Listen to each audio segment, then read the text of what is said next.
Em nosso estudo de hoje, eles são 4 do livro Estude Viva e tem por título Benfeitores e Bênçãos. Confiemos nos benfeitores e nas bênçãos que nos enriquecem os dias, sem, no entanto, esquecer as próprias obrigações no aproveitamento do amparo que nos ofertam. Pais abnegados da terra que nos propicia o ensejo da reencarnação, por muito se façam servidores de nossa felicidade, não nos retiram da experiência de que somos carecedores. Mestres que nos arrancam às sombras da ignorância, por muito carinho nos dediquem, não nos isentam do aprendizado. Amigos que nos reconfortam na travessia dos momentos amargos, por mais nos estimem, não nos carregam a luta íntima.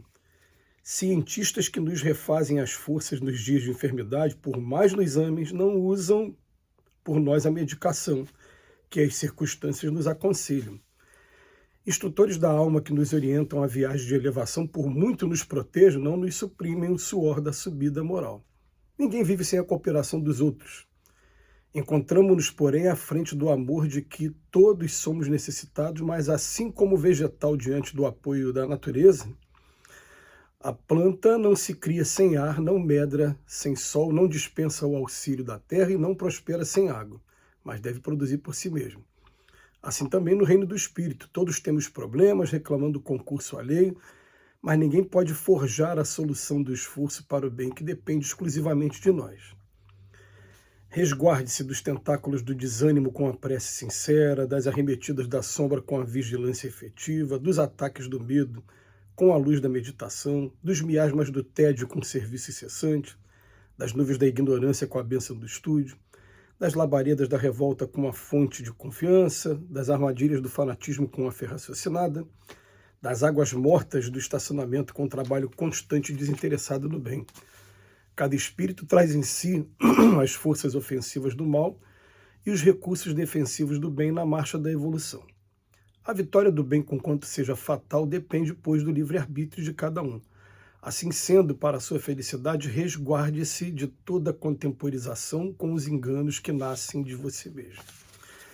Gente, é sempre bom a gente ter acesso a lições como essa, porque a gente começa a estudar a doutrina espírita e a gente recebe a informação de que aquela interpretação religiosa do Pai, Filho e Espírito Santo, ela é verdadeira, no sentido de que o Pai é Deus, inteligência suprema, causa primeira de todas as coisas. O Filho é o Cristo da Terra, é o nosso governador aqui do planeta, é Jesus. E esse Espírito Santo, a gente vai dar outros nomes para ele, e vai respeitar, em cada religião vai chamar de um nome. Vai ter religião que, por exemplo, vai chamar de guia, outra vai chamar de anjo da guarda, outra vai chamar de encruzilhada. Cada religião vai ter a sua maneira de designar esse espírito que, na verdade, é um preposto de Deus. Né? Quando a gente fala com ele, a gente está recebendo o que vem de Jesus, o que vem de Deus. Né? Por isso que muita gente até confunde 3 em 1, né? Fala que os 3 são a mesma pessoa. Ele é o nosso anjo da guarda. Para efeito de estudo da doutrina espírita, a gente vai chamar de anjo da guarda. Mas a gente, quando tem essa certeza de que tem um anjo da guarda, e quando começa até a identificar o anjo da guarda, muitas das vezes a gente confunde. A gente acha que o anjo da guarda tem que fazer por cada um de nós. A gente pede proteção para ele, muitas das vezes a proteção significa o quê? Me afasta da prova que eu tenho que passar. E aí está um grande equívoco, porque a comparação com o professor, que foi feita pelo Emmanuel aqui na lição, é perfeita. A alegria maior do professor é quando vê o aluno passando de ano, é quando vê o aluno aprendendo. E não quando vai fazer pelo aluno. Não existe isso. Então a gente, como pai, educador, a gente tem que pensar no seguinte: eu tenho que pensar o tempo todo, pode parecer uma maluquice isso, mas pode ser que amanhã eu não esteja mais aqui. Se eu não estiver amanhã aqui, meu filho sabe se virar sozinho. Ele sabe cuidar da própria casa, ele está mais ou menos por dentro de como é que são as contas, o que ele vai pagar, o que ele vai deixar de pagar. Será que a gente já sentou para falar com cada um deles? Olha aqui, ó, as contas da casa, as despesas da casa são essas aqui. Ó. Compra também é isso aqui. Ó. E para ele começar a se virar, ou ele vai ter que aprender sozinho depois e vai ficar, poxa, ninguém nunca me falou isso, nunca. A gente fica preocupado, sim, porque dentro da casa, normalmente, a gente faz, igual a maioria das pessoas fazem. A gente divide obrigações, e tem obrigações que acabam ficando, né, centralizadas numa determinada pessoa. Por exemplo, lá em casa, né, quem compra carne sou eu, e faço sacolão. Quem compra os produtos de limpeza já é a minha esposa. Então pega assim, imposto de renda, quem faz sou eu. Minha esposa nunca fez imposto de renda. A gente tem que sentar um dia com calma, né? Foi até um alerta que está vindo aqui agora por intuição, né? Para que a gente comece a dividir essas atribuições e pelo menos mostrar, olha, é assim, ó, se um dia eu faltar, você que tem que dar continuidade fazendo isso aqui, né? E a gente tem que fazer isso com nossos filhos o tempo todo. O problema todo é que a gente fica pedindo para os espíritos para eles aliviarem a dor, e a dor, na verdade, está sendo a prova que a gente está sendo submetido para ver se a gente vai alcançar mesmo o aprendizado que tem aí no gênero de prova para gente. Aí atrapalha tudo. Então, no primeiro momento, o Emmanuel vem falar que os pais não retiram a experiência que nós somos carecedores, os mestres não nos isentam do aprendizado, que os amigos não carregam a luta íntima que eu trago também, cientistas, ele vai falar de muita gente. E depois vem o André Luiz, com a cereja do bolo, dando alguns segredinhos para a gente. Então, para a gente se resguardar do desânimo quando as coisas estiverem acontecendo, a prece sincera. A gente vai estar o tempo todo sendo alimentado por esses espíritos aí que são, eu falo espíritos, agora eu não estou falando apenas no singular não, porque a gente não tem só anjo da guarda, a gente tem espíritos familiares também nossos que nos ajudam. Para resguardar das arremetidas da sombra, vigilância, vigiai e orai. E é muito legal que quando a gente conheceu a doutrina espírita, a gente ouvia muito orar e vigiar, e só pediram para inverter. O vigiar e a vigilância deve vir primeiro. Quando a vigilância ela não está sendo suficiente, alguma coisa está acontecendo ali, aí que a gente vai para a oração, mas em primeiro tem que ter ação. Depois ele fala dos ataques do medo, meditação. Respira, olha para dentro de si mesmo. Por que esse medo? Dos miasmas do tédio, serviço incessante. Ocupar nossa mente com outros serviços, com novos serviços. Das nuvens da ignorância, o estudo.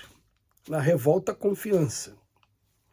Na fanatismo, fé raciocinada. O problema todo é que a gente, quando mergulha no fanatismo, a grande maioria de nós, a gente não consegue reconhecer logo de imediato que a gente está mergulhado no fanatismo. E aí reside o problema, né? A gente precisa ter a opinião alheia, alguém que vai estar aqui de alerta do lado, falando, cuidado, você está enveredando por esse caminho, para a gente não tomar o caminho do fanatismo. Depois ele fala das águas mortas do estacionamento, com trabalho constante e desinteressado no bem. A gente vai entendendo, de acordo com o Conselho dos Espíritos, que a melhor maneira da gente estar aqui vivendo bem aqui na Terra, o trabalho incessante. Precisamos de lazer? Precisamos. Mas o trabalho é o que vai garantir para a gente a saúde mental. É o trabalho incessante. Depois, vamos lá, trabalho no bem. Porque tem trabalho que não é para o bem. Tem trabalho que é até neutro, né? Está fazendo bem a quem isso aqui? Absolutamente a ninguém, só a mim. Está fazendo bem a mais alguém? Trabalho no bem.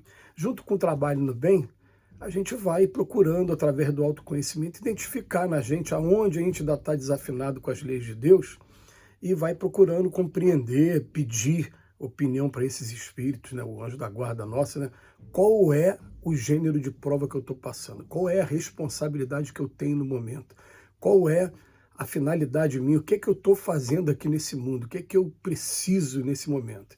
E assim a gente vai pautando a nossa vida, mas sempre lembrando, eles, do outro lado, não vão tirar da gente o aprendizado, que pelo contrário, assim como eles já chegaram à posição que chegaram, de terem vencido a prova, e por isso é que eles estão na condição de anjo da guarda nossa, eles já venceram a prova que a gente está vivendo, eles querem mostrar para a gente o caminho. Quando foi comigo, foi assim que eu fiz, foi desse jeito, calma, respira de novo, levanta a cabeça e vai nos mostrando outros caminhos. Sabe que tem coisa que você não vai conseguir sair de uma hora para outra, por isso que o anjo da guarda tem que ser aquele espírito que já viveu a prova que você está vivendo, porque se não viveu a prova, ele vai se desesperar, faz isso, a gente não consegue fazer isso, não é de uma hora para outra, a natureza não dá salto.